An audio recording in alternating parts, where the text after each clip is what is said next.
পল্লবী, এই পল্লবী, তুই তাড়াতাড়ি বেরিয়ে আয়। ধিক্কার কি হলো আব্বা, তুমি ওরকম করছো কেন? তুই স্কুটি নিয়ে স্বপ্ন না, তুই কি স্কুটি নিবি তাই বল। আজ আমার মদ খেয়ে এসে পাগলামো করছে নাকি? তুই তাড়াতাড়ি বুড়ির টেবিল থেকে বই দুটো নিয়ে আয়। আব্বা, আমি তো সেই পুরানো বইগুলো বেচি পাপড় খেয়ে লিছি। হায় হায়, আমার ওই লুকি সব শেষ হয়ে গেছে। মুচির পেটে কোনোদিন লুচি সহ্য হয়? সব শেষ হয়ে গেছে। আমি বাঁচবো না। এইবার বুঝতে পেরেছি। আমি তাড়াতাড়ি যাই, ওই বই যদি আমি না পাই তাহলে সত্যি সত্যি মরে যাবো। এই দাঁড়িয়ে বিশুদ্ধ বাড়ি, আমার মেয়ে তোকে বই পেয়েছে, ঠিক গিয়ে সেই বই দে। ও ভাই, আমার কলম চেপে ধরছো কেন? আমি বই কোথায় পাবো? এই তোর নাম কি? তুই বিশু না? আমি কেন বেশি হবো? আমার নাম মমিন। আমার ভুল হয়ে গেছে, তুমি আমাকে ক্ষমা করে দিও। এই শালা, আমার 1 কোটি টাকা দে। কি আবার কে রে?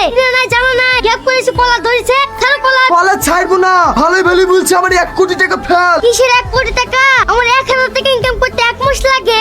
ভাই ওর মাথা ঠিক নাই। ওর বাড়ি থেকে যে বইগুলা কিনিলে এসছো, ওই বইয়ের ভিতর একটা লটারির টিকিট আছে। ওই টিকিটে 1 কোটি টাকা বেচেছে। ওই বইগুলো তো সব কলকাতায় চালান চলে গেছে। আয় আয়, আমার টাকাগুলো সব কম নিয়ে গেলি রে।